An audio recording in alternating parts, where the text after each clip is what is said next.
Ingenieros, buenos días. Muchas gracias por acompañarnos en este webinar. En TestEquity, nuestro mayor interés es ofrecerles una solución integral, con las mejores tecnologías y últimas tendencias en la industria. Como parte de nuestro valor agregado, hemos desarrollado en conjunto con nuestros colegas expertos este tema enfocado a reparaciones críticas. Ya que es un tema muy extenso, hemos pensado en dividirlo en una serie de diferentes módulos, teniendo en cuenta las limitaciones del tiempo actuales. Lo que vamos a presentar ahora es un overview de todos los aspectos y procesos que involucran una reparación. Queremos que sea de la mayor utilidad para ustedes, a fin de que a partir de aquí nos indiquen los temas particulares que les gustaría profundizar para desarrollar el contenido para los siguientes módulos, o bien armar un webinar personalizado. Por lo que sus preguntas y retroalimentación al final es muy importante para nosotros. No duden en acercarse con nuestros representantes para el soporte que ustedes requieran. Somos varios pares de manos más dispuestas a trabajar para ustedes. Por último, agradezco a nuestros patrocinadores y ponentes de parte de Kester, Medcal y Chemtronics por hacer esto posible. Bienvenidos. Gracias, Carla. Bienvenidos. Les pedimos a todos escriban sus dudas en el chat que está ubicado en la parte inferior de la pantalla. Sus preguntas serán respondidas al final de cada presentación. Además, nos pueden seguir en nuestras redes sociales, TestEquity de México, en Facebook y en LinkedIn, para ver las promociones y próximos seminarios. A continuación, los dejo con nuestro ponente, Omar Guerrero, quien es gerente regional de ventas de McDermott en Kester y tiene más de 25 años de experiencia en la industria electrónica en procesos de manufactura de tablillas. Adelante, Omar, bienvenido. Buenos días a todos. El objetivo principal de este entrenamiento es que ustedes se lleven el conocimiento cómo seleccionar el mejor material para cada uno de sus procesos. ¿Sí? Ok. Para soldado manual, o todo proceso donde usen soldadura, necesitan temperatura para poder fundirlo, ¿sí? Aquí típicamente pusimos esto nada más como referencia. Más adelante vamos a ver que cada tipo de aleación requiere una temperatura específica. Para soldar manualmente requerimos dos materiales. Uno es el alambre, que es metal, donde el metal le da la sujeción mecánica a los componentes, y el flux, que nos ayuda a limpiar una superficie. Ahorita vamos a ver qué tipo de superficies sirven para limpiar el flux. En el caso de los alambres para reparaciones, está compuesto de metal y en el núcleo de él lleva un fundente, ¿sí? Que hay de diferentes tipos, ya lo vamos a ver más adelante. Sin embargo, ¿por qué se necesita un fundente? Bueno, porque si ustedes no tienen flux al momento de hacer una soldadura o de soldar, pues simplemente no van a poder soldar, ¿sí? La idea también de que usen ustedes un material que ya traiga un flux incluido en el núcleo del alambre es para que no tengan que agregar flux extra a la tablilla, ¿sí? Y ahorita les voy a explicar por qué no se recomienda agregar flux extra a las tablillas, aparte del que tiene el flux en alambre. ¿Cómo seleccionamos el diámetro del alambre de la soldadura? Bueno, aquí en su lado izquierdo, ustedes pueden ver los diámetros estándar que hay en la industria electrónica. Hay más. Esto básicamente es lo estándar. ¿Cómo lo tenemos que seleccionar? Básicamente, el que nos dicta qué diámetro es el que tenemos que usar es el tamaño de la terminal que vamos a soldar, ¿sí? Por ejemplo, si es una terminal muy pequeña, como ahorita muchos de ustedes lo viven con la miniaturización de los componentes, pues ahorita ya es muy común que usen diámetros entre 10 milésimas a 20 milésimas, ¿sí? Sobre todo para ese tipo de componentes, que lo estándar generalmente es 32, ¿sí? Pero básicamente la forma de definirlo nos lo va a dictar el tamaño o el ancho de la terminal que vamos a soldar. Dentro de los alambres con núcleos de flux tienen diferente porcentaje de cada uno de ellos, ¿sí? Generalmente, o es el estándar, aunque hay algunas diferencias entre diferentes marcas, pero más o menos esto es lo estándar.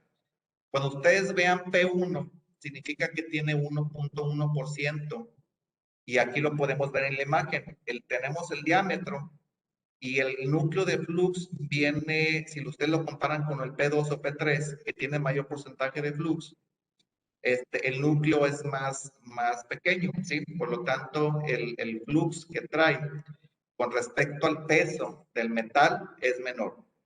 El P2, que es el más usado y más recomendado para reparaciones manuales, es 2.2% con respecto al peso. Y el P3, 3.3%. ¿Cuál es la recomendación aquí? La recomendación es que para proceso de soldado manual sea de 2.2%, o sea, con el que empiecen. ¿Por qué? Si ustedes se van, por ejemplo, a un 3.3%, el 3.3% es el recomendado, pero para soldado por robot. ¿Sí? ¿Por qué? Porque al requerir una velocidad más alta de soldado, necesitan un mayor porcentaje de flux para poder soldar más rápido, ¿sí? Es mayor cantidad para que haga una limpieza más rápido, ¿sí? Entonces, es así como es la guía para que ustedes puedan seleccionar qué cantidad de flux es el mejor para su ensamble. También eso tiene mucho que ver con la cantidad de residuos que ustedes o su cliente les tienen por procedimiento que tiene que haber, ¿verdad? También por IPC, porque IPC, por ejemplo, clase 2, clase 3, los criterios de residuos de flujo son diferentes, ¿sí? Pero esta es una idea de cómo ustedes pueden hacer la selección en cuanto a la cantidad de flux usar en una reparación manual. Ok, como al principio les comenté, para poder ustedes hacer un soldado, llámese soldado por manual, cualquier tipo de proceso donde se suelde, cada aleación tiene diferente punto de fusión, ¿sí? Aquí les subrayé que es la más usada ahorita en los presos libres de plomo, que es la SAC 305. En el caso de la SAC 305, el punto de fusión es de 220, 221 grados. Pero dentro de ese punto de fusión lleva también un rango plástico. Es por eso que siempre ustedes que vean una especificación de SAC 305 van a ver que dice 217 a 220. Esos 217 quieren decir que de 216 a 217 empieza un rango plástico, y desde 217 a 220 ese rango plástico continúa, y a los 220, 221 grados centígrados la soldadura se hace totalmente líquida. Les voy a poner el ejemplo, por ejemplo, de la 6337 que está aquí abajo, donde tengo mi cursor. Si se fijan, la temperatura donde dice sólido 183 y líquido 183. La soldadura 6337 no tiene un rango pastoso. A todas las soldaduras que no tienen un rango pastoso se le llama que es una soldadura autética, ¿sí? Entonces, todas las soldaduras que ustedes escuchen que es autética, quiere decir que pasa de un estado sólido a un estado líquido en un solo paso. Y el resto de las soldaduras o de las aleaciones, tienen un rango pastoso, no son autéticas. Claro ejemplo está la SAC 305, otra que es muy usada ahorita en la actualidad es la SN100C, que es otra que se considera auténtica y su rango son 228 grados centígrados, ¿sí? Ahora, ustedes se preguntarán, ¿cómo seleccionar la mejor aleación para mi proceso. Ok. Si se fijan, les voy a poner ahorita como ejemplo dos casos. Uno es la SAC 305.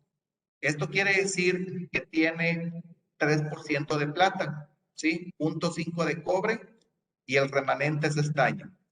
En el caso de la SN100C que vemos aquí, es 100% estaño, bueno, 99.3, 0.7 de cobre, ¿sí? No tiene plata.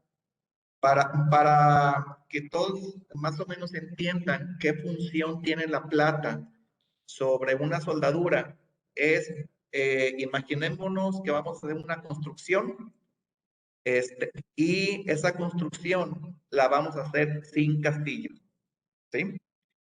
Eso quiere decir, o es el equivalente a no usar plata, ¿sí? Es como que si soldáramos con la SN100C. Cuando nosotros ponemos castillos a una construcción, que obviamente queda mucho más reforzado que si no pusiéramos los castillos, es como que si es el equivalente a soldar con plata, ¿sí? Hay aleaciones con más plata, si se fijan, abajo de la SAC 305 está la 405, que tiene 4% de plata. Eso quiere decir que la confiabilidad mecánica, porque eso nos da la soldadura y las diferentes aleaciones, la confiabilidad mecánica de la soldadura es mayor. Y se lo voy a poner bien fácil, ¿qué es la confiabilidad mecánica? La confiabilidad mecánica es si yo meto un ensamble o lo someto a vibración, es qué tantos ciclos de vibración me va a durar esa unión antes de que se rompa. Así es como medimos la confiabilidad mecánica de las soldaduras. Entre mayor porcentaje de plata, la confiabilidad mecánica es más alta. Entre menor porcentaje de plata o sin plata, la confiabilidad mecánica es más baja. Ahora, ustedes saben que al llevar plata también, los costos de las aleaciones pues son más altos. Entonces, ustedes también tienen que tomar la decisión en base a qué aleación van a usar, a qué tipo de producto, ¿sí? Por ejemplo, si ustedes van a soldar, pues ir un juguete, pues el meterle una aleación SAC 305 sería como traer un Ferrari en el tráfico, ¿verdad? Donde no lo puedes correr. El que ustedes, por ejemplo, tengan un producto que sea automotriz, o de alto desempeño, telecomunicaciones, precisamente por donde están o donde van los ensambles, pues tendrán que estar una aleación de más alta confiabilidad mecánica, ¿sí? Así es como ustedes tienen que seleccionar el tipo de aleación que van a usar. Ok, ¿qué función tiene el flux? Miren, me voy a preguntar yo mismo y a responderme lo que he escuchado yo, muchas preguntas que me han hecho acerca del flux. El flux, me han preguntado si yo agarro un ensamble con las manos o los componentes, y pues tenemos grasa, ¿verdad? Tenemos residuos en las manos. El flux no limpia sus residuos. El flux, si le cae aceite a la tarjeta, aceite a los componentes, tampoco quita esos residuos.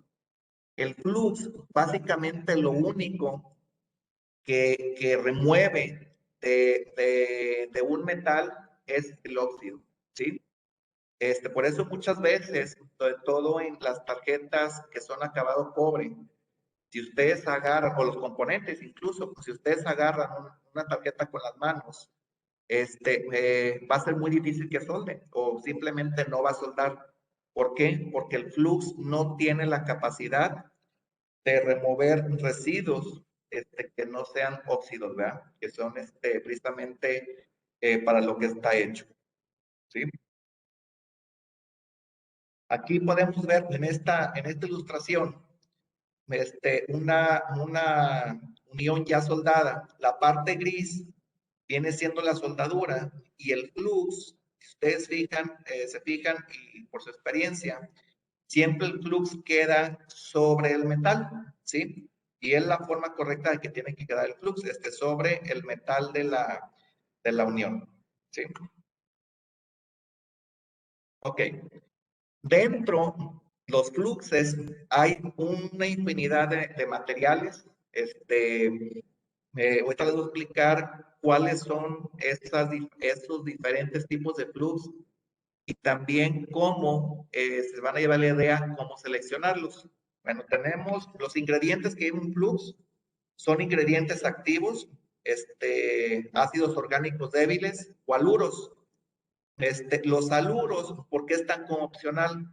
Porque los materiales de hace más de 10 años hacia atrás, los haluros se usaban para que hubiera mejor mojado, ¿verdad? Para que hiciera una mejor limpieza sobre el metal. Pero los haluros tienen una desventaja, que tienen crecimiento dendrítico. Ese crecimiento dendrítico son sales conductivas que quedan en el residuo de flux, que con el tiempo se hacen, van creciendo y nos generan cortos en las tarjetas. Básicamente esos son los haluros. Están los ingredientes no activos, que vienen siendo resina natural o sintética. Ahí dice que es opcional. ¿Por qué es opcional? Porque puede llevar tanto resina natural o sintética, cualquiera de las dos, más no puede llevar las dos. En los diluyentes, ese es agua o alcohol, ¿sí? Hay base agua o base alcohol. Básicamente esos son los ingredientes que tienen un flux. Ahora, dentro de los fluxes hay diferentes clasificaciones, ¿sí? También ustedes se pueden preguntar, bueno, ¿cómo veo esta clasificación? Generalmente la clasificación de los fluxes no viene impreso, o la mayoría de las veces no viene impreso en la etiqueta de los materiales que ustedes usan, pero si entran a la especificación de cada uno de los materiales, van a ver estas clasificaciones. ¿Cómo se definen estas clasificaciones?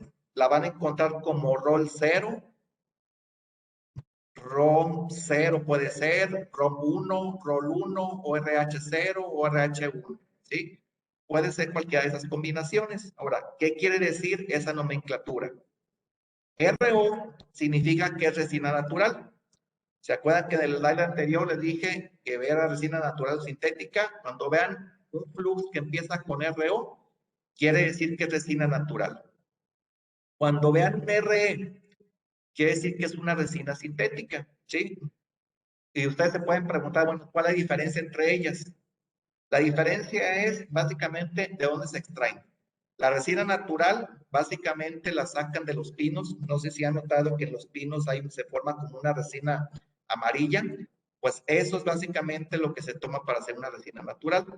Y la resina sintética ya son por medio de formulaciones, simulan una resina natural, pero no se puede llamar natural porque no viene de los pinos.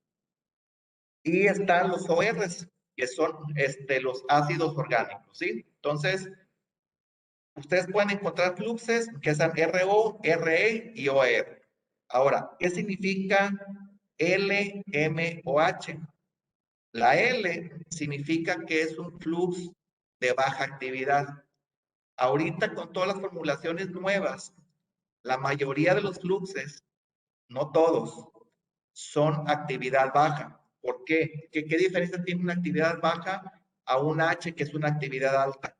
Una actividad baja quiere decir que se necesita menos energía o menos calentamiento para quemar el flux, ¿sí? Que una actividad alta. ¿Qué nos lleva a esto?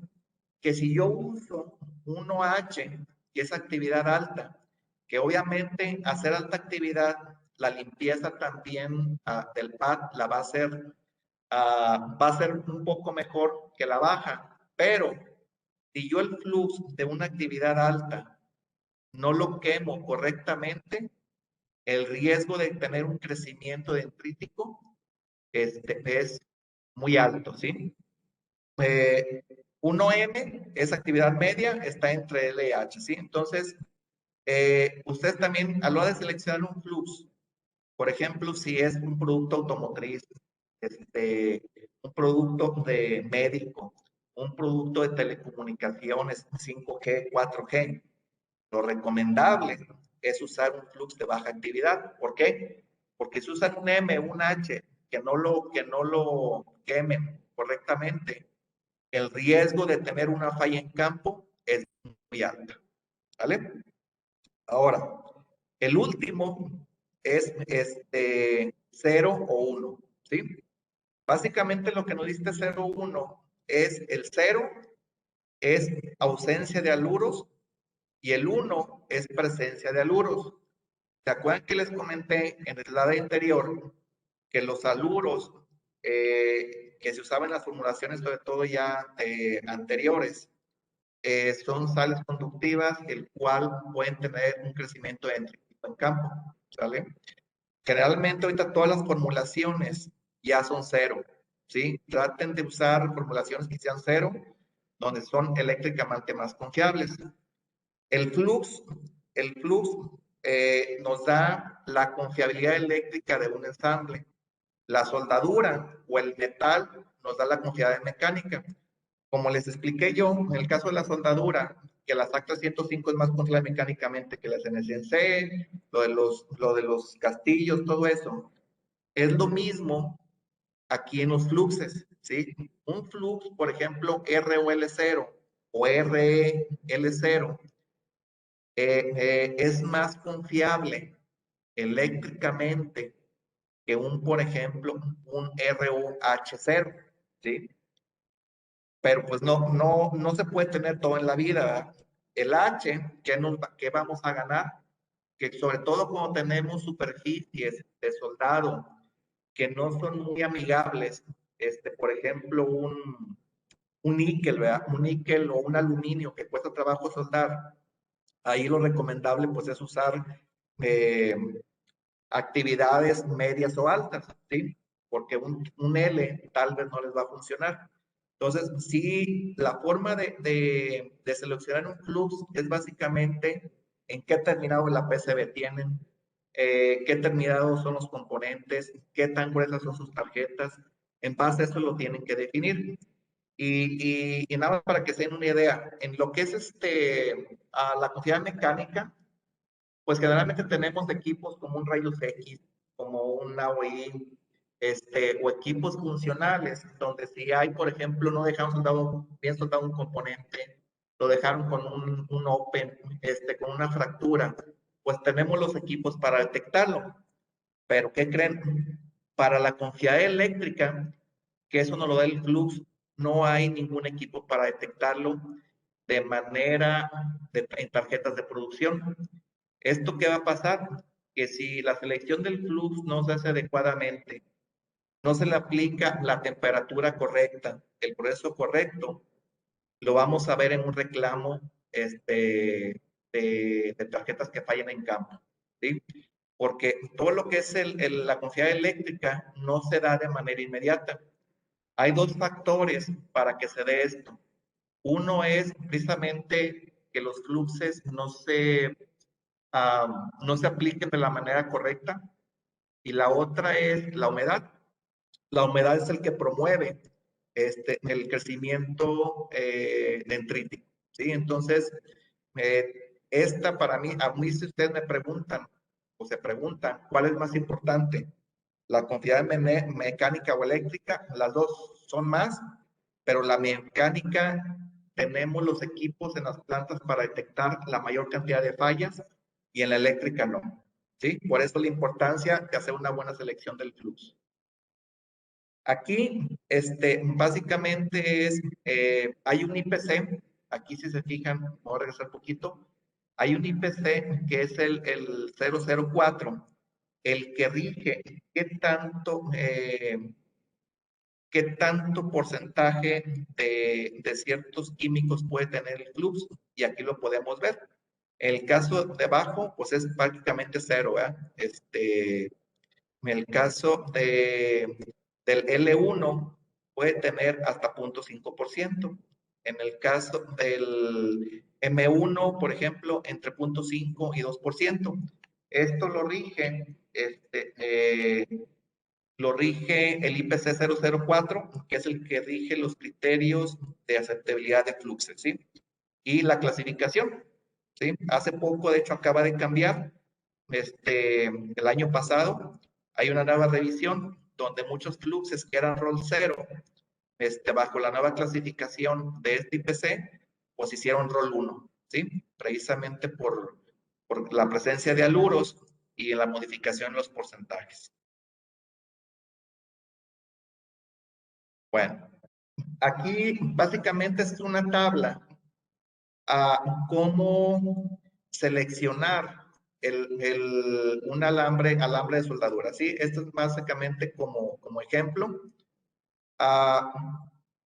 Primero, pues hay 3 tipos, vamos diciendo, de productos, ¿verdad?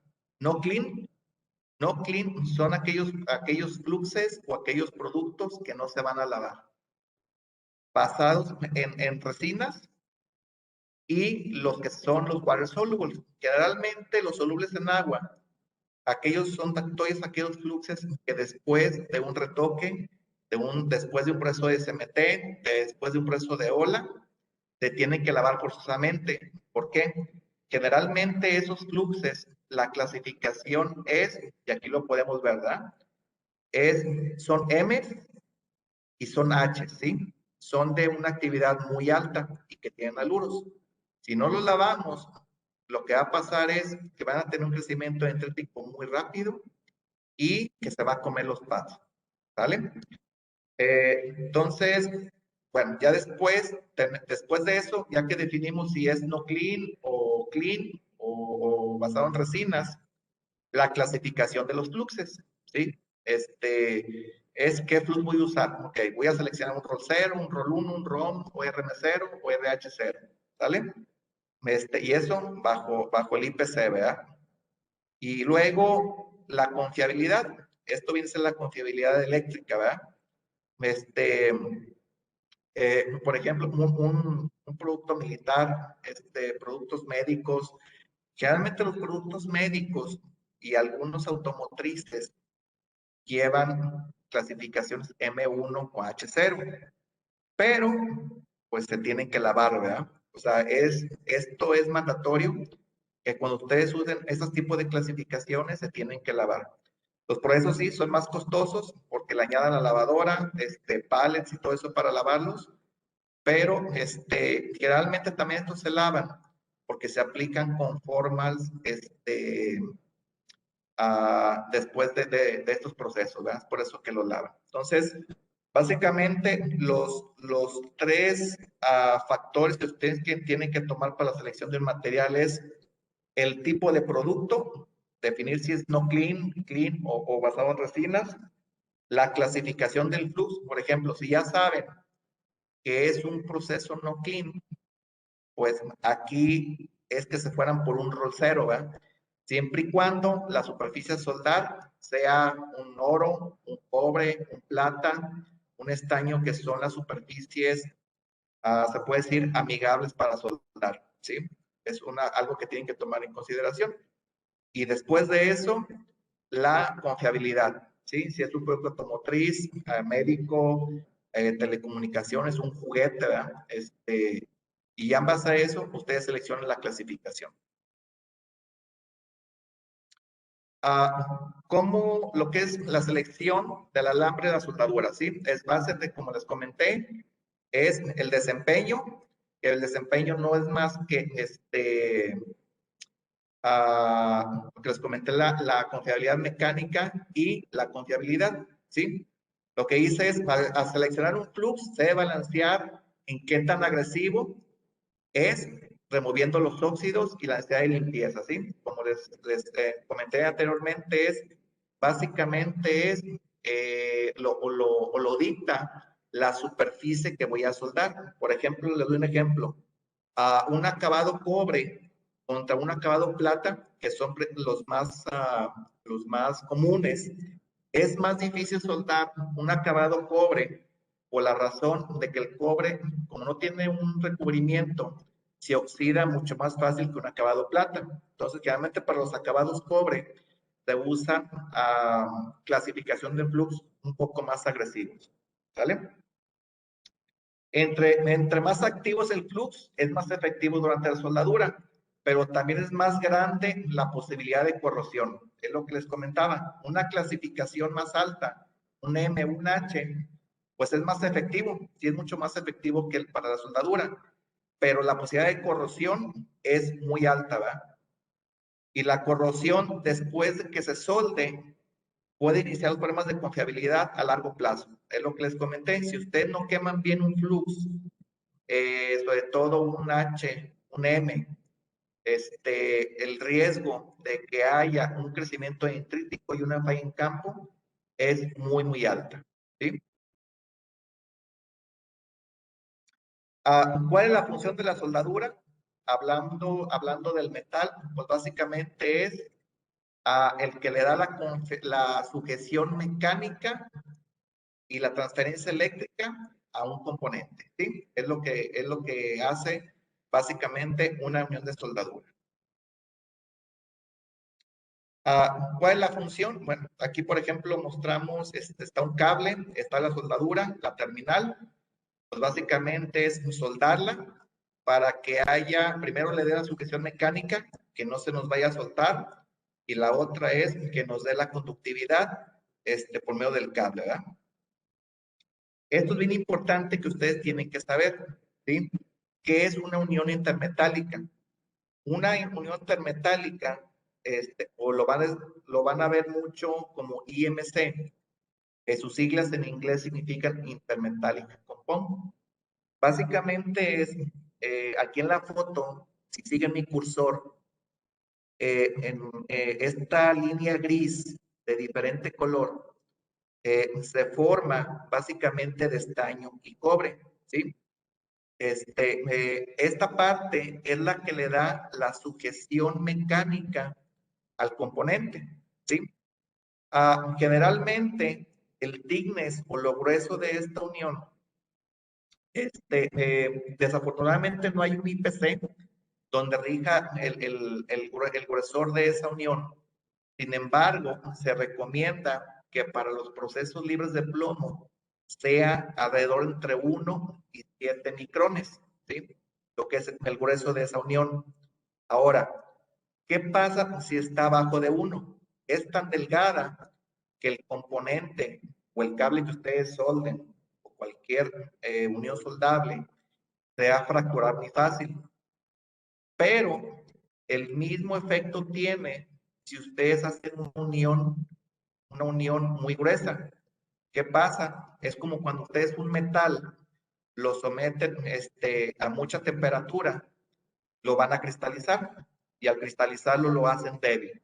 Lo mismo pasa con esta unión intermetálica. Al ser muy gruesa, lo que van a hacer es que la unión sea muy débil. Ahora ustedes se pueden estar preguntando, bueno, ¿cómo controlo? ¿Cómo la hago gruesa? ¿Cómo la hago delgada? Es bien sencillo.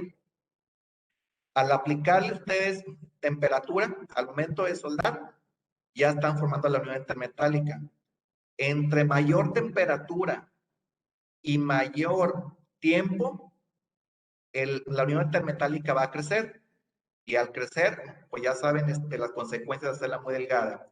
O simplemente si dan, por ejemplo, un retoque de un segundo o soldan un componente en un segundo, bueno, pues tal vez sea muy poco tiempo y poca temperatura para que la unión intermetálica al menos alcance 1 micrón, ¿sí?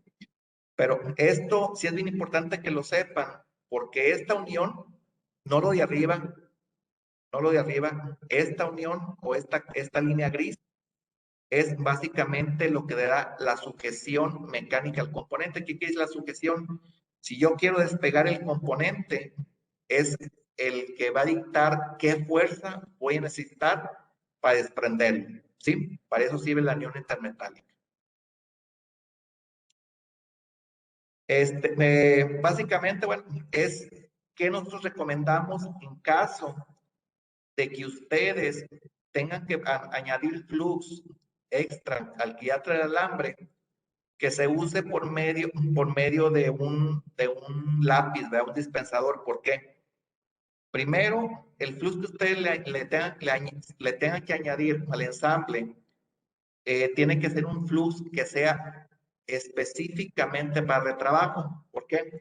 Me ha tocado ver que usan los fluxes, agarran de la ola, llenan el lapicito o el contenedor que ustedes ven en un lado y ustedes le ponen flux de la ola.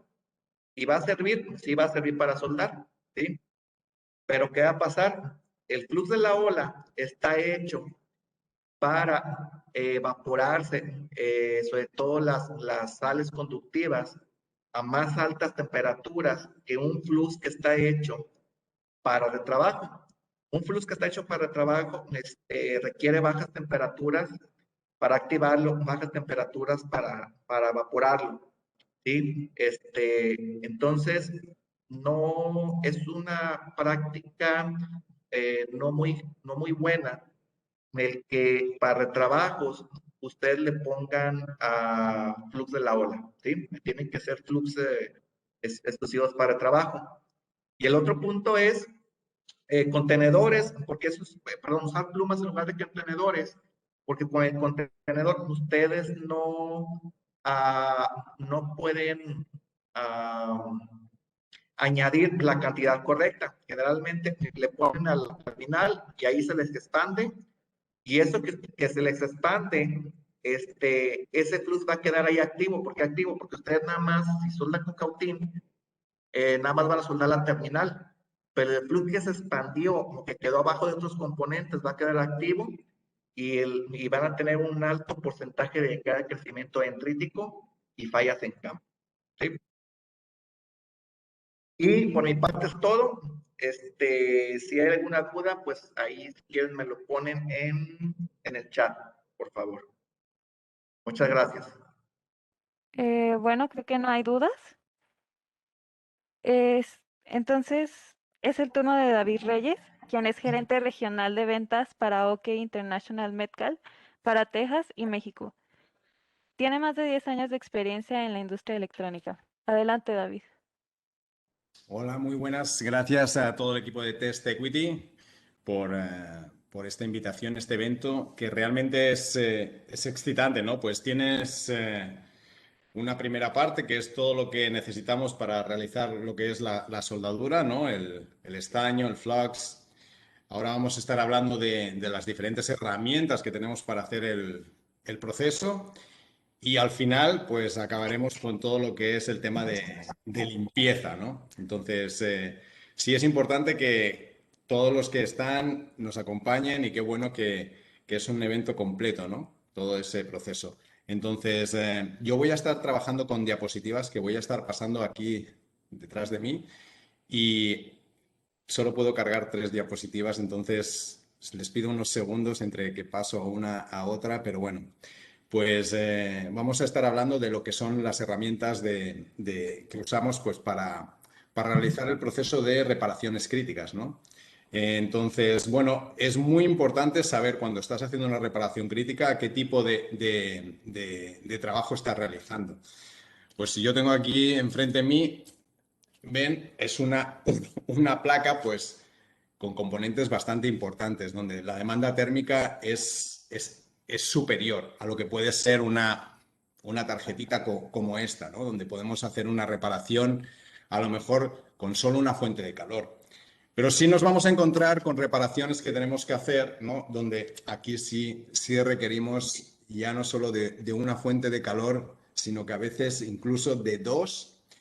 Y dependiendo incluso la tarjeta, pues hay tarjetas, ustedes saben, de tamaños importantes donde ya requerimos hasta 3 fuentes de calor, ¿no?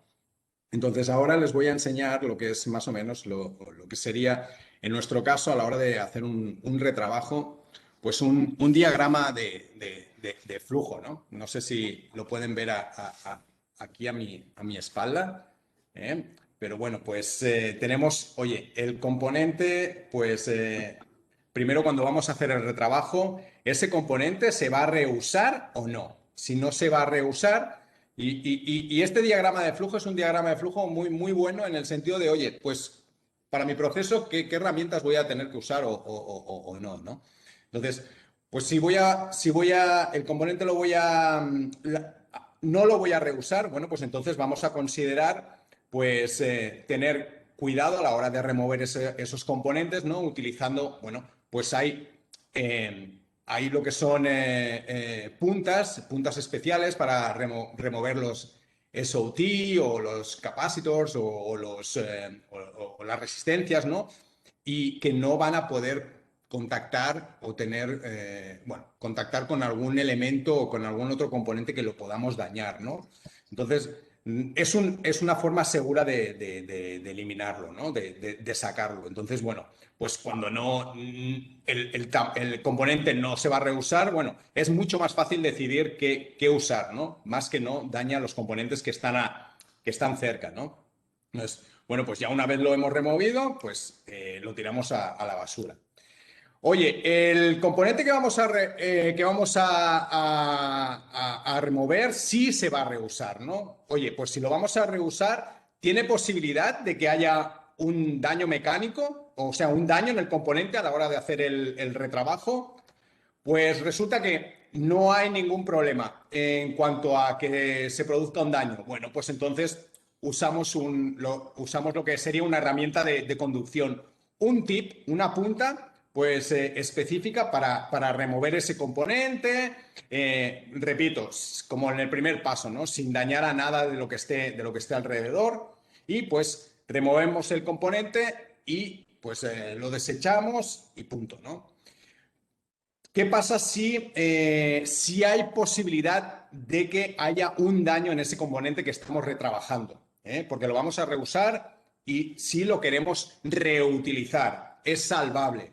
Bueno, pues entonces vamos a ver si hay posibilidad de al hacer ese retrabajo pudiera tener un daño térmico. Si tiene un daño térmico, pues entonces sí tenemos que considerar herramientas como herramientas de convección, sea un precalentador, sea aire caliente, incluso ya, como decía al principio, dependiendo el tipo de placa, ¿no?, que estamos usando, pues las fuentes de calor para poner menos estrés, ¿no?, a la placa en general y ya pues podemos remover ese componente, ¿sí?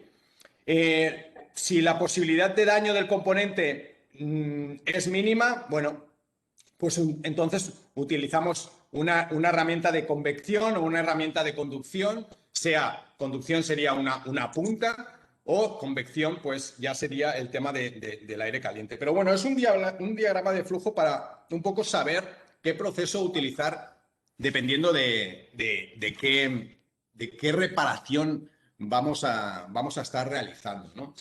Y como hemos estado hablando anteriormente con mi compañero Omar, ¿no?, que estaba explicando todo el tema de los flux, y esto es algo que también haremos incidencia, ¿no?, en la presentación. Entonces, voy a pasar a la siguiente diapositiva. Herramientas que vamos a utilizar, ¿no?, a la hora de hacer ese retrabajo. Si es un retrabajo en el que vamos a utilizar lo que es conducción, una punta, pues todos, Metcal y bueno, todos los proveedores o los fabricantes de herramientas de soldadura manual, y soy generoso, aquí hablando del espectro total, tenemos puntas específicas para componentes.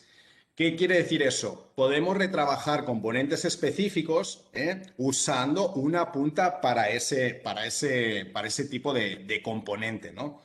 En lugar o para no tener que usar aire caliente o no tener que usar otras fuentes de calor. O sea, podemos incidir en ese componente en específico. Obviamente hay componentes que no se pueden retrabajar con conducción, como un VGA, ¿no? Ahí ya pues trabajamos con conducción. Pero bueno, si ven aquí, ¿no?, pues esto es un retrabajo de un componente en el cual que podemos utilizar una punta, ¿no?, un quad, ¿no?, que tiene pues los 4 lados, tenemos que sean duales para lo que sería retrabajar un SOT, ya dependiendo de qué componente vamos a estar retrabajando, ¿no? Entonces, igual, también podemos usar, como aquí ven, este es un quad, este de aquí abajo es una punta dual, hay diferentes tamaños. Oye, y si tenemos un retrabajo que hacer, que son muchas placas, a lo mejor vale la pena invertir en una punta de 20, 30, $40 o más, dependiendo si tenemos que pues, arreglar un mundo de placas, ¿no? Y luego, pues también tenemos la opción de usar lo que serían unas pinzas, ¿no? Aquí sí es importante saber a la hora de retrabajar que tenemos diferentes opciones de herramientas. Tenemos lo que sería el lápiz, tenemos lo que serían las pinzas, tenemos lo que sería el desoldador y como decíamos, o sea, como le hablamos al evento, ¿no? O como le hemos llamado al evento, o sea, cómo saber usar tus herramientas y sacarle el máximo rendimiento y el máximo provecho. Entonces, no tenemos que limitarnos únicamente oye, pues tengo un cautín y con este cautín lo quiero hacer todo. Pues habrá momentos en que eso no es posible, ¿no? No es posible porque primero ya puede ser el cautín que sea. Hay componentes que tienen una demanda de calor o están en una placa donde la demanda de calor es, o sea, tiene una absorción que nos impide. Es muy difícil hacerlo con lo que sería una sola herramienta. Entonces ahí ya tenemos que incorporar lo que sería un elemento, una fuente adicional, ¿no? de lo que sería una fuente adicional de calor. Y ahora lo que voy a hacer es pasar a la siguiente diapositiva y enseñarles qué elementos, o sea, qué es lo que podemos utilizar en cuanto a apoyo, ¿no? A ayuda a la hora de hacer ese retrabajo. Pues simplemente a la hora de utilizar o sea, a la hora de hacer un proceso de retrabajo, si no es suficiente con lo que sería un cautín, una pinza, pues hay otras opciones o otras formas de poder apoyarnos con una fuente de calor adicional. En este caso, aquí hay un precalentador, ¿no? Y luego, pues, el tema de los soportes. Sí es importante el tema de los soportes. ¿Por qué? Porque el ángulo de visión al hacer un retrabajo, pues si lo elevas y está en un ángulo de visión mucho mejor, bueno, el operador es noche y día en cuanto a trabajar en base y en trabajar con una placa elevada. Entonces, más que nada, por eso están los soportes para los precalentadores y para eso existen los precalentadores. ¿Por qué? Porque lo que nosotros queremos es crear la atmósfera en esa zona donde vamos a trabajar para poder hacer ese retrabajo, ¿no? Aquí, pues, esto es un precalentador. Nuestros precalentadores son de convección. ¿Qué quiere decir? Nos enfocamos en el área en que se va a retrabajar. Si es hay precalentadores que son de infrarrojo, que son de resistencia. ¿Qué pasa? Realmente, cuando es retrabajo y es un retrabajo que es continuado, sí es muy molesto y desprende mucho calor todo lo que es irradiación, porque ese calor va al operador y realmente resulta incómodo. Entonces, nosotros lo que hacemos es centrarnos en ese área, en el área en la cual vamos a hacer ese retrabajo, ¿no? Y esta sería las herramientas con las que podemos trabajar para hacer ese retrabajo. Siempre teniendo en cuenta cuál es el componente que vamos a remover y para no ponerle estrés. Realmente, de verdad, es que muchas veces me encuentro, no, es que yo lo quiero hacer todo con un cautín. No, bueno, con un cautín puedes hacer muchas cosas, pero hay procesos o hay retrabajos que no es posible. O sea, tienes que invertirle en poner una herramienta adicional para poder llevar ese trabajo a cabo, ¿no? Y este sería una opción, ¿no? El precalentador. Voy a seguir con la siguiente diapositiva. Aquí estoy comentando el tema de los soportes, la importancia de los soportes. Este precalentador, por ejemplo, es un precalentador que tiene un termopar. Sí, es muy importante saber si tengo componentes alrededor de los cuales estoy trabajando, si son sensibles. Oye, si son sensibles, nuestros precalentadores tienen dos termopares. Un termopar que puedes poner en el área donde vas a hacer el retrabajo, para tener un control sobre esa temperatura en ese área. Y luego tienes un segundo termopar que dices, oye, tengo un componente crítico que tengo que reparar, uno anexo, pero ese componente a 120 grados centígrados, ¡pum!, salta. O tengo un problema. Bueno, pues tienes un termopar adicional que puedes monitorear y le puedes poner, oye, si llegas a 120, salta, o a 100, perdón, sería ya un poquito menos. Si llegas a 110, que se dispare, ¿no? Y te manda una alerta. Entonces ahí lo estás topando el precalentador. Estás diciéndole, oye, si créame una rampa, llega hasta ese nivel donde yo voy a hacer ese retrabajo, pero ten en cuenta que tengo unos componentes alrededor que son sensibles, ¿no? En este caso, como son igual de convección, realmente nos estamos centrando en la zona, pero sí, obviamente, siempre hay componentes que son sensibles y que has de tener cuidado, ¿no? Y lo que comentaba en el tema de los soportes, sí es bueno tener un soporte, sí es bueno trabajar con un soporte para, primero, si necesitas un precalentador, obviamente lo requieres, el soporte para elevar la placa, ¿no? Y después el ángulo de visión. Si tienes que trabajar y hacer trabajo de precisión en cuanto a, lo vamos a ver en cuanto ya a soldar en microcomponentes, y esto es mucho más fácil tenerlo elevado. ¿Por qué? Pues porque el ángulo de visión es muchísimo mejor. No hay nada que ver con lo que es trabajar en base a algo, a RAN, ¿no? A RAN de piso, o a RAN de lo que sería el área el bench, ¿no? Entonces, muchas veces ya no requieres solamente el tema de el precalentador, incluso requieres aire caliente incluso, ¿no? Pues si requieres aire caliente, pues tienes la opción de usar un aire caliente y adaptarlo a lo que sería el tipo de componente que vas a retrabajar.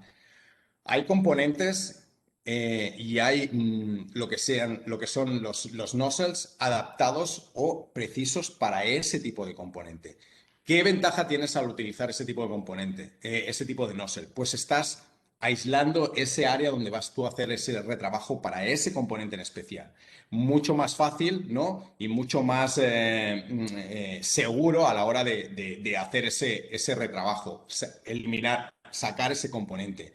Y a veces puedes necesitar también hacer un precalentamiento, además de usar la herramienta de convección de aire para removerlo, ¿eh? Muchas veces, pues, por lo que es la densidad de la placa, una placa de este tamaño, o sea, como la que tenía yo aquí que os estaba enseñando al inicio, pues son placas donde hay componentes que tienen una absorción de calor terrible. Entonces, no solo necesitas el aire, a lo mejor necesitas precalentador y aire incluso, ¿no?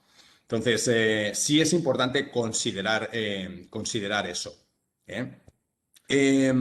Una vez tenemos lo que comentaba en cuanto a lo que es la aplicación con el aire caliente a la hora de retrabajar, sí hay geometrías, ¿eh? Hay geometrías y tenemos nozzles, o sea, lo que son las puntas para el aire caliente, que son específicas para remover esos componentes críticos.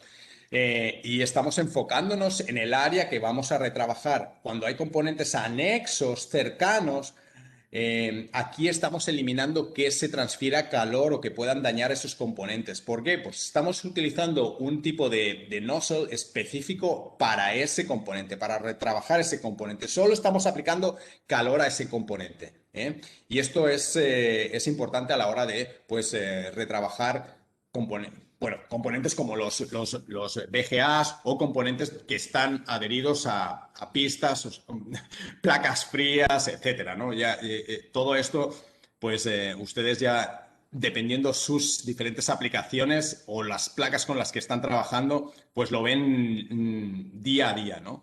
¿Eh? Me voy a la siguiente muestra o al siguiente slide. Aquí estamos trabajando componentes que son micro, ¿ok? Hay componentes micro que incluso la demanda de calor es tan alta porque la placa, o sea, la placa cada vez es más gruesa y esto es algo que es común en el mercado y va a ser así.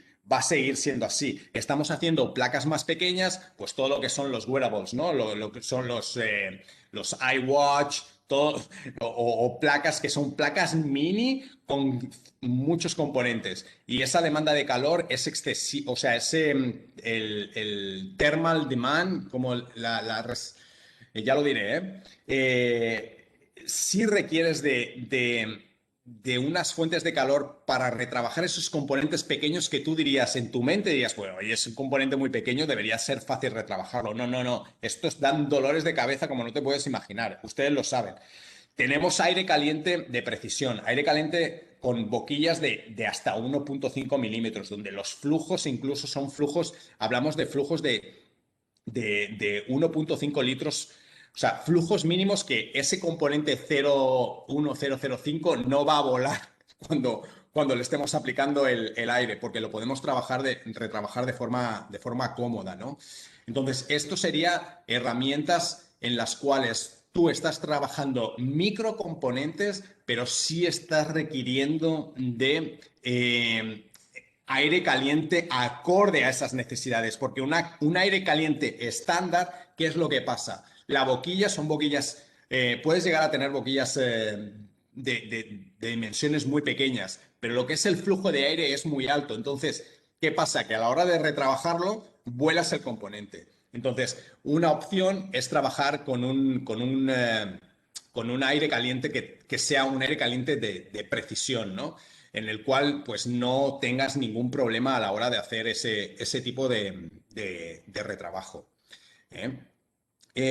Ahora pues vamos a lo que es ya cuando la placa es una placa donde estamos viendo que ya no solamente requerimos del cautín, sino que ya requerimos de aire caliente, ya requerimos un precalentador y ya tenemos que crear perfiles, ¿no? Entonces aquí tenemos la opción, digamos, la opción completa.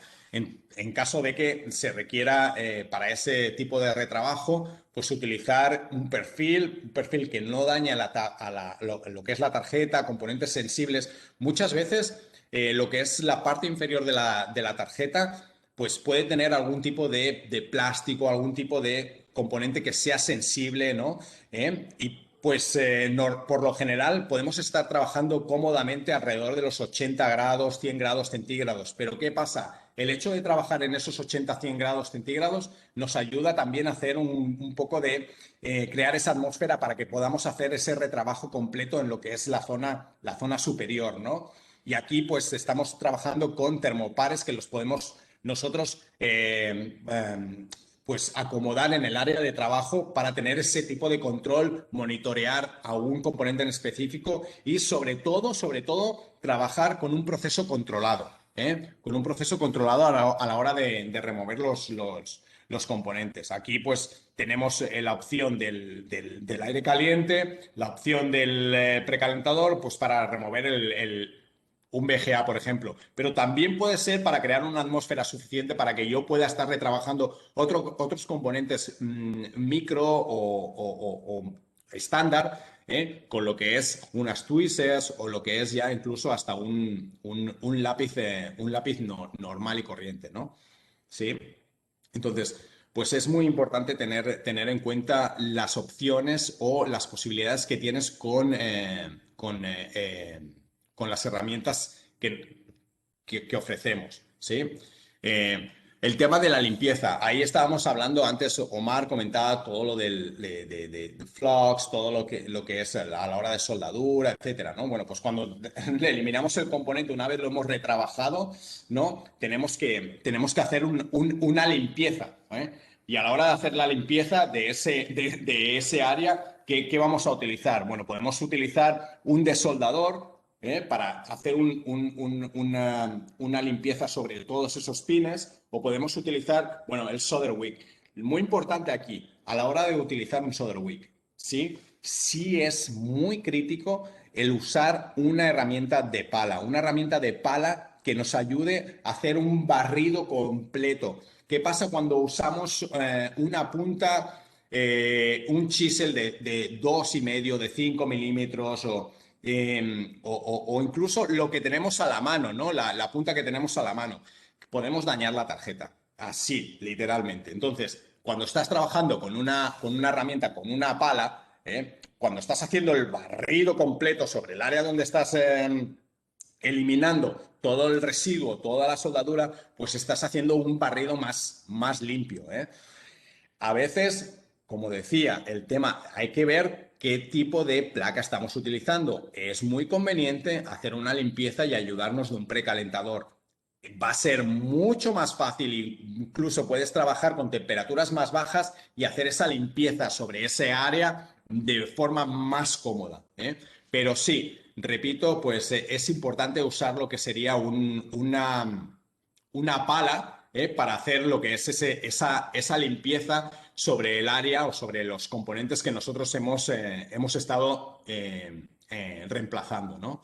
El tema de las puntas, bueno, todo lo que ha estado hablando de flux, todo lo que hemos estado hablando de temperaturas, todo lo que se ha estado hablando siempre va a afectar a lo que es la punta en sí.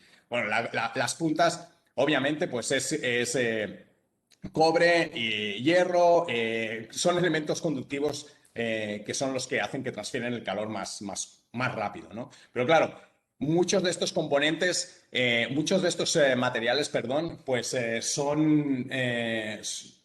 están sujetos a que, dependiendo el flux o dependiendo lo que usamos, se oxiden y tengan toda la problemática que nosotros vemos a la hora de estar retrabajando una placa y viendo, oye, pues mi punta, pues esta punta, pues como que se está consumiendo bastante rápido, bastante de forma o sea, no es algo de lo cual yo contaba, ¿no? Que tuviera este consumo de puntas en cuanto a la hora de hacer ese retrabajo.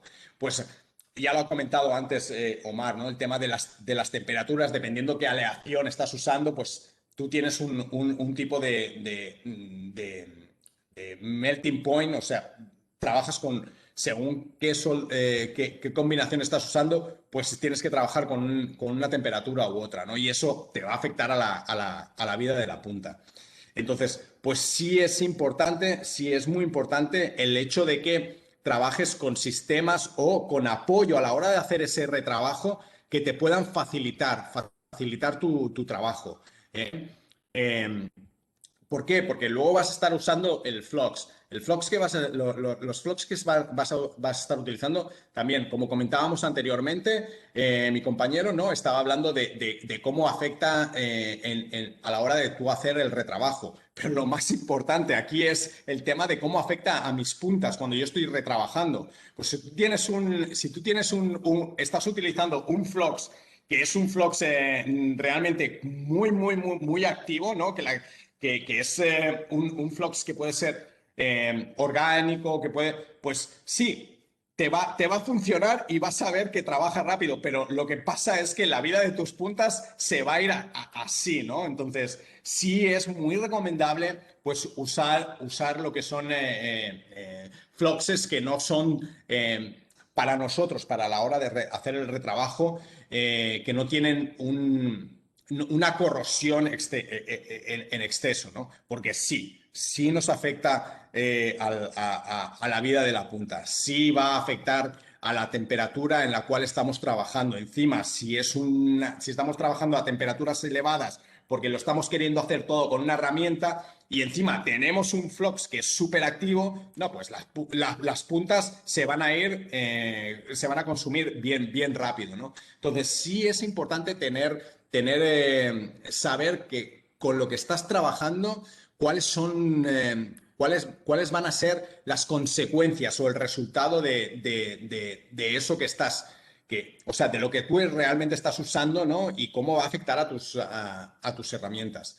Entonces, sí es considerable tener una noción de cuáles son los fluxes y cómo va a afectar a tu operatividad. Elección de puntas. La elección de puntas, eso es algo básico a la hora de trabajar.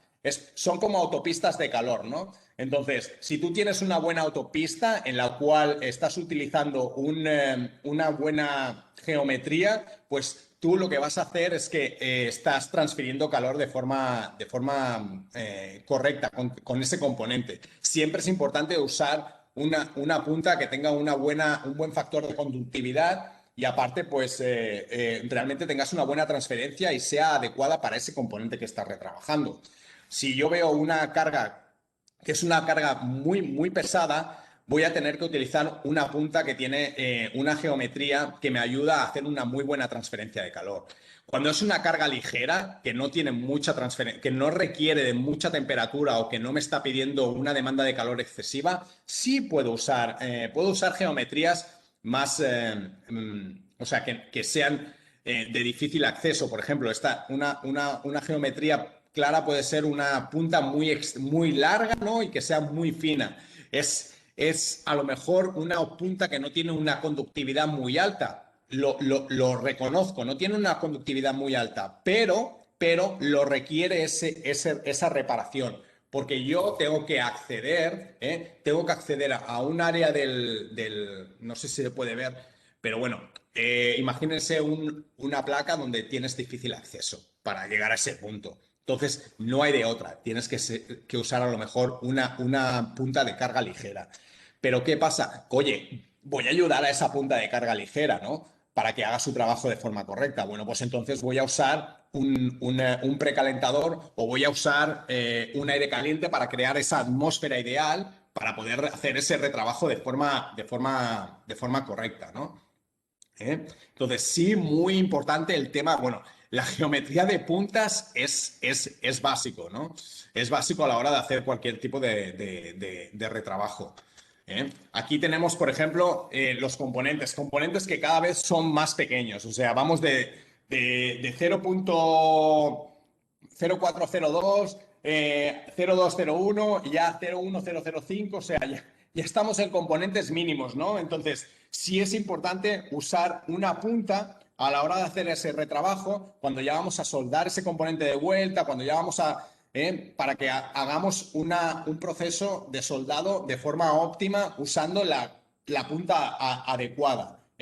Y a veces no pensamos en que tenemos puntas de cuchara, que podemos hacer puntos simultáneos a la misma vez, tenemos puntas que podemos usar las que tienen ángulo de forma que podemos hacer lo que es una corrida, ¿no? En cuanto para ir más rápido, si tengo que hacer un retrabajo y requiero de velocidad porque tengo mucho volumen, pues usar una punta encima para que te ayude a hacer ese tipo de retrabajo mucho más rápido. Y de verdad, siempre hay una punta ideal para un proceso determinado. Es simplemente definir cuál es el proceso, cuál es tu aplicación y acorde con eso, pues aplicar, usar la punta adecuada, ¿no? Pues aquí pueden ver, yo no voy a usar una punta gruesa para un componente, un componente pequeño. Voy a usar una punta con una geometría que sea acorde a ese componente que voy a estar retrabajando. Primero porque voy a tener más acceso, mejor acceso. Luego la transferencia de calor, luego la visibilidad. Todo está, todo tiene que ver a la hora de hacer ese retrabajo. Y repito, no puedo hacer todo a veces con una punta. Requiero de a lo mejor algo adicional. Y es lo que me estoy refiriendo a cuanto tener una fuente externa. ¿Ok? Entonces, bueno, pues es muy importante considerar esas puntas y esas geometrías para ese trabajo determinado. Aquí les decía el tema de, por ejemplo, usar puntas de cuchara para hacer, poder estar trabajando simultáneamente a la hora de realizar lo que es poner el componente de nuevo en su lugar. Podemos utilizar formas más rápidas para ir con el proceso de alineamiento o de colocación del componente. Y ya voy a acabar con lo último, que sería lo que es a la hora de cuando estamos aplicando el flux, cuando estamos aplicando la pasta de soldadura, dependiendo qué tipo de componente estamos utilizando, sí es muy importante usar una herramienta o algo que nos ayude a ser precisos, porque si usamos una jeringa, sí hay herramientas para aplicar ese flux, para aplicar esa soldadura en pasta. Tenemos diferentes puntillas para dar ese punto en el cual podemos aplicar lo que requerimos y no tener excesos que luego van a crear problemas a la hora de limpiar, etcétera. Entonces, bueno, pues es un campo muy extenso el tema de las reparaciones, pero he querido dar un repaso en general y bueno, pues la importancia de las diferentes herramientas y puntas y opciones que tenemos para poder hacer ese retrabajo. Entonces, ahora les dejo si tienen alguna pregunta al respecto. Muchas gracias y aquí estoy a las órdenes. Gracias, David. Ahorita no tenemos ninguna duda en el chat, pero pueden escribirlas y con gusto se las contestamos. Si no hay ninguna duda, finalmente los dejo con nuestro último ponente, Mario Saavedra, quien es gerente de ventas de ITW y tiene más de 10 años de experiencia en la industria electrónica con equipos de alto desempeño. Adelante, Mario. Gracias, gracias. Primeramente, ¿me confirman que me escuchan bien sin ningún problema? Sí, te escuchas bien. Ok, perfecto. Bueno, antes de iniciar con la presentación, les voy a pedir, por favor, como había mucha gente conectada, que en su computadora, en la parte superior del lado derecho, hay un grid donde puedes seleccionar qué pantalla se selecciona. Le pueden decir a la que dice Focus o Focused y lo que están desde el dispositivo en el teléfono, darle un doble pantallazo a donde estoy yo para que se haga grande la imagen y tenga una mejor percepción del video. ¿Sale? Bueno, vamos a comenzar. Mi nombre es Mario Saavedra, gerente territorial de ITW. Nos dedicamos a todo lo que es limpieza, así como ahorita ya habló el arquitecto, luego llegó la persona que nos pone la mezcla en la casa y nos ayuda a construir la casa y quedó un cochinero, como siempre, ¿no? Hay que limpiar. Ahí es donde entramos nosotros, entramos con el tema de la limpieza, entramos con el tema de que ya hicimos un punto de soldadura, ahora hay que limpiarlo. Vamos a recordar un poquito lo que se vio con mis compañeros previos.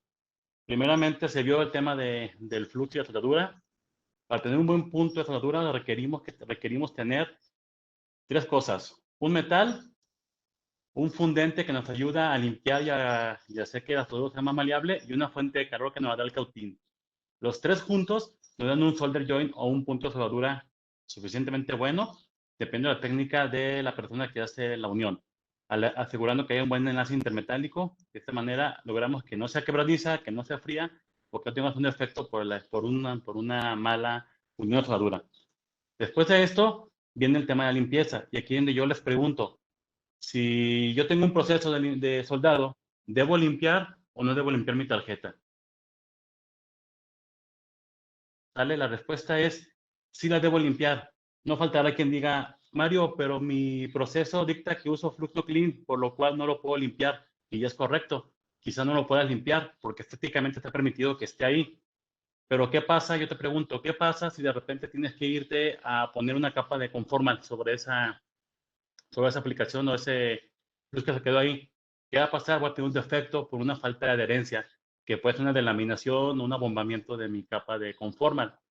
Aunque el flux sea no clean, tenemos que limpiarlo. Eso siempre tiene que hacerse. Siempre en todo momento tenemos que limpiar el flux, sea clean o no clean. ¿Por qué más debo limpiar el flux no clean? ¿O qué otro argumento les doy para limpiar el flux no clean? Bueno, lo más importante es el flux no clean se diseñó para estar siempre presente en la tarjeta.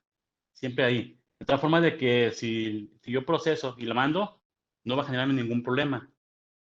Pero en su teoría pura, el flux no clean sí está diseñado para que no haga ningún tipo de reacción. Pero hay variables que no controlamos dentro de una planta. Partículas volando, el simple hecho de cuando ponemos componentes, cuando la pica and play los coloca, puede ser que ahí haya algún tipo de contaminación que que se expone al flux. O también cuando la tarjeta pasa por una depanelizadora, puede ser que virutas de la misma tarjeta brinquen a la PCB, pequeñas que no alcanzamos a ver. Cuando llega el flux, se queda y se combina con la contaminación y entonces sí nos genera un problema. Por eso es lo importante de limpiar el flux no clean, aunque nos digan que no tenemos que limpiarlo. La respuesta es siempre hay que limpiarlo.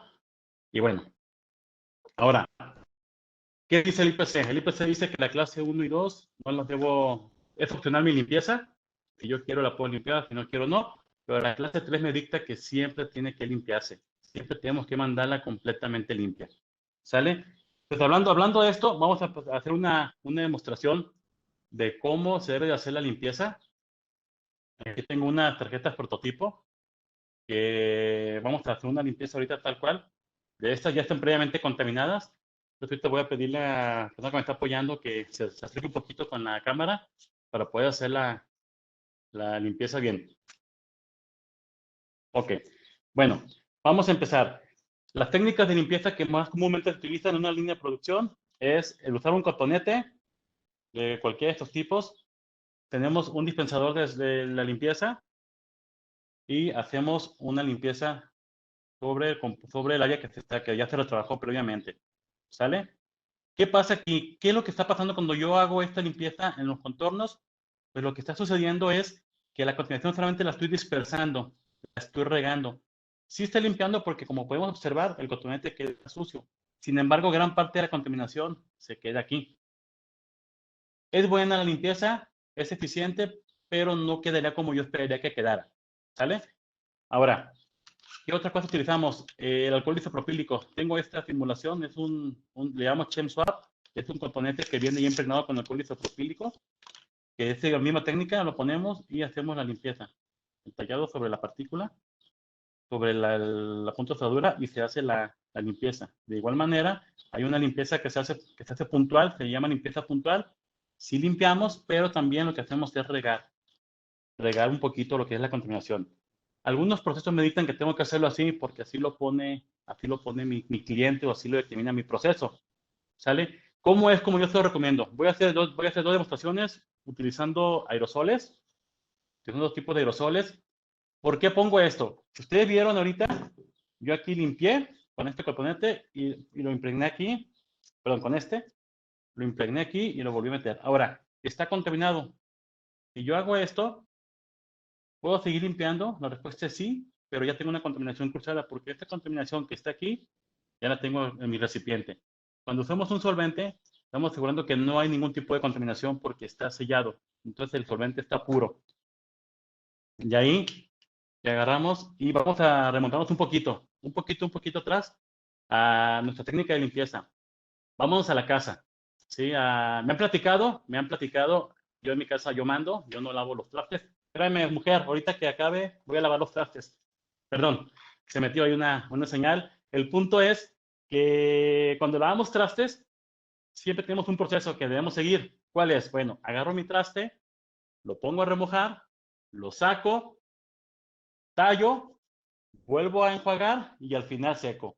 Ese mismo principio tan básico que tenemos en casa, lo tenemos que utilizar aquí, tal cual.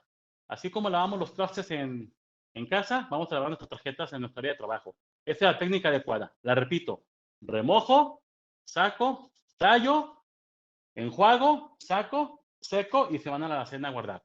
¿Sale? Vamos a hacer eso aquí, con una de nuestras tarjetas. Vamos a tomar como ejemplo, ¿puedes bajar la cámara?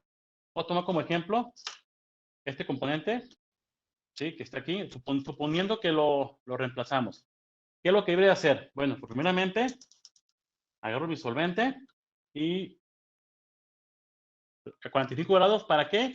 Para que todo lo que esté cayendo se vaya hacia abajo. Es muy importante hacer esta limpieza porque la misma presión que nos avienta el solvente nos está ayudando a limpiar.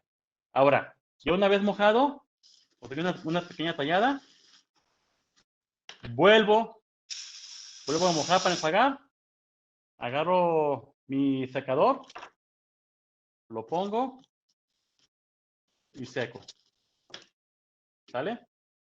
Puedes hacer un zoom secarte un poquito a la limpieza. Ahí queda nuestra tarjeta limpia. Esta sería nuestra manera en la cual deberíamos de limpiar una tarjeta en un proceso tal cual. Ahora, Mario, pero es que no inventes, estoy en línea de producción, hiciste un cochinero en tu área de trabajo, mojaste por todos lados. Bueno, sí, es cierto. Esto es el deber ser. ¿Cómo se puede hacer actualmente? Bueno, tengo herramientas de apoyo. Por ejemplo, voy a tomar esta tarjeta que tengo aquí. Tengo herramientas como son cepillos. que me pueden echar la mano para hacer mis limpiezas. Tengo diferentes tamaños para diferentes tipos de aplicación. Voy a tomar este para limpiar esta parte del VGA que está aquí. ¿Sí? Aquí no tengo otra más que agarrar mi recipiente con solvente, vengo, riego y voy a hacer mi tallado. De esta manera estoy tallando y remojando. Agarro mi wipe, vuelvo a remojar y hago mi secado. Si hacen un zoom, van a ver cómo quedó la parte limpia y cómo la parte contaminada sigue estando ahí presente. Esta es la manera más práctica. ¿Qué pasa también de repente cuando usamos solventes? Mario, es que tú aplicas el solvente y así como lo aplicas se va. Se evapora muy rápido y no me da tiempo de tallar. Tú dijiste que tenía que remojar. Bueno, hay técnicas de limpieza donde podemos poner una servilleta. Vemos aquí la contaminación. Y la podemos ver ahí. Se acerca. Pongo mi toallita y mojo. Esta parte de aquí es un proceso de remojo. Estoy teniendo aquí el solvente y la misma toalla me lo está atrapando, lo cual me está haciendo que se retarde la evaporación. Entonces yo puedo hacer aquí mi tallado, metido de mi área, cambio a una parte seca, vuelvo a aplicar sobre mi solvente, enjuago y con una parte seca, retiro el exceso que quedó de contaminante y secamos. Y vemos cómo quedó. ¿Sale? Ahora, ¿cuál es la técnica que se recomienda para limpiar? Yo te les di estas técnicas diferentes. Ahora, ¿qué otra cosa podemos utilizar? Bueno, hay productos como este que tiene un cepillo que también me puede ayudar a la par a hacer una buena limpieza. ¿Por qué? Porque aquí estoy dosificando el solvente con el cepillo. ¿Se alcanza a ver? Estoy dosificándolo. Entonces yo puedo impregnar e empezar a hacer mi tallado. Estoy remojando y tallando al mismo tiempo. Y como me voy requiriendo, voy dispensando mi solvente para hacer una limpieza. Típicamente en todos lados se utiliza el alcohol isopropílico para limpiar. Pero estos solventes que tenemos que tienen su aditivo, nos ayudan a tener una mejor limpieza y mejor performance que nos da el alcohol isopropílico. Y nos ayuda a eliminar reacciones que se pudieran tener con temas de flux. ¿Se alcanza a apreciar la limpieza? De esta manera es como podemos hacer múltiples limpiezas con todas las herramientas que tenemos. Ahora, cuando hacemos un punto de soldadura, ¿cómo se debería hacer? ¿O cuál es la técnica adecuada para hacerlo? Bueno, tenemos nuestras plumas. Esto es para cosas puntuales. Nuestra pluma removedora de flux y nuestra pluma dispensadora de flux. ¿Cómo trabaja esto? Bueno, si yo voy a hacer un punto de soldadura, en esta área, ¿qué es lo que debería hacer? Bueno, agarro mi dispensador de flux, aplico flux, doy perdón, queda un poco torpe, pero es que yo soy zurdo, entonces agarro de esta manera. Y ahí, suponiendo que ahí hice mi punto de soldadura, ahora agarro mi removedor de flux, lo aplico, me apoyo con mi wipe y limpio. Esto es para tener un mayor control de lo que es el solvente. Imagínense que para este mismo punto hubiera utilizado uno de estos, pues me hubiera costado mucho trabajo. ¿Por qué? Porque iba a ser un desastre aquí con tanto solvente. Y con estas plumas, pues puedo de alguna manera dispensar la cantidad que requiero en el punto que deseo. Una vez que hice la soldadura, pues remuevo. Hace rato comentó David acerca de la solder wick. Aquí tenemos las dos mallas. Vamos a hacer una pequeña demostración de cómo limpiar. La manera más práctica, de elegir este tipo de mallas es que la punta de nuestra punta sea lo más cercano al ancho de la malla y que esté lo más cercano posible al pad que vamos a reparar. Se alcanza a ver, ahí tenemos algo se alcanza a ver así. Ahí se ve que estamos tal cual al nivel. Voy a cortar un poquito para que esté la malla limpia. Entonces, ¿cómo debería de ser mi limpieza? Bueno,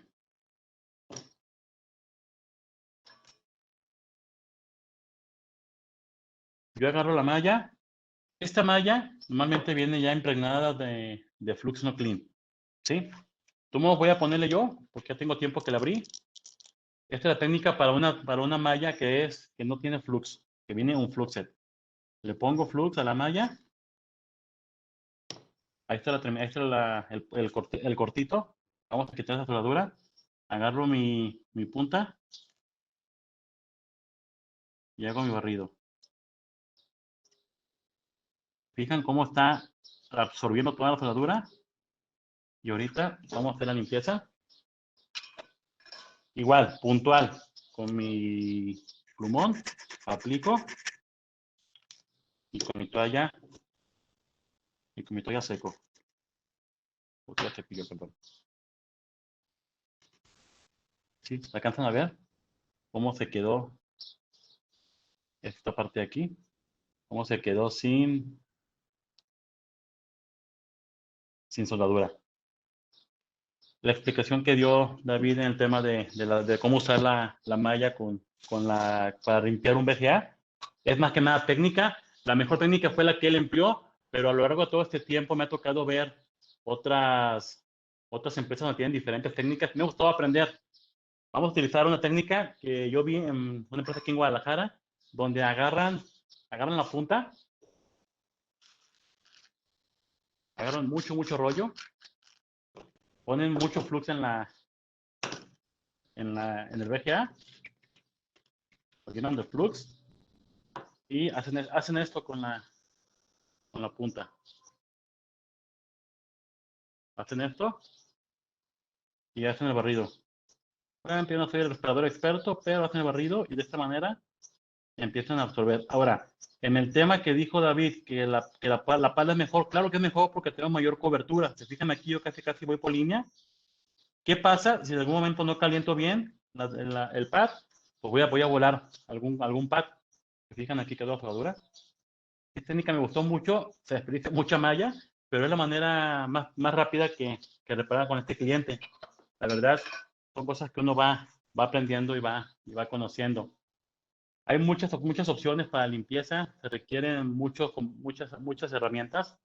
Todas las tenemos disponibles con el equipo de ITW. Si tienen algún comentario, alguna duda, siéntanse libre de contactarnos. Y ya por último, voy a hacer la limpieza como la recomendamos nosotros los ingenieros de ITW. Agarramos nuestro solvente, ponemos el tapón, siempre cuidando hacerlo lejos de la cara, porque a veces puede salir disparado un poquito el solvente. Ya quedó el taponcito puesto, vemos que sale, y esta es la técnica que debemos emplear. Úsalo con este. Vamos a suponer que este componente se retrabajó. Llegó David y lo quitó con su máquina y lo volvieron a poner. Tenemos que limpiarlo. Entonces, ¿cuál es la técnica adecuada? Bueno, con la misma inclinación, aplicamos solvente en las 4 esquinas. ¿Qué está pasando aquí? Al aplicar este solvente en las 4 esquinas, lo que pasa es que todo lo que está por debajo de contaminantes se está yendo por la misma presión del solvente. Lo estamos apreciando, lo estamos desplazando. Voy a hacer un poquito por acá. Y luego por el contorno. Y al final quitamos el popotito. Espera, me levanto un poquito. Quitamos el popotito y enjuagamos toda la tarjeta. Esta es la manera adecuada para hacer la limpieza de una PCB. ¿Sí? Y ahorita, bueno, esperamos que se seque.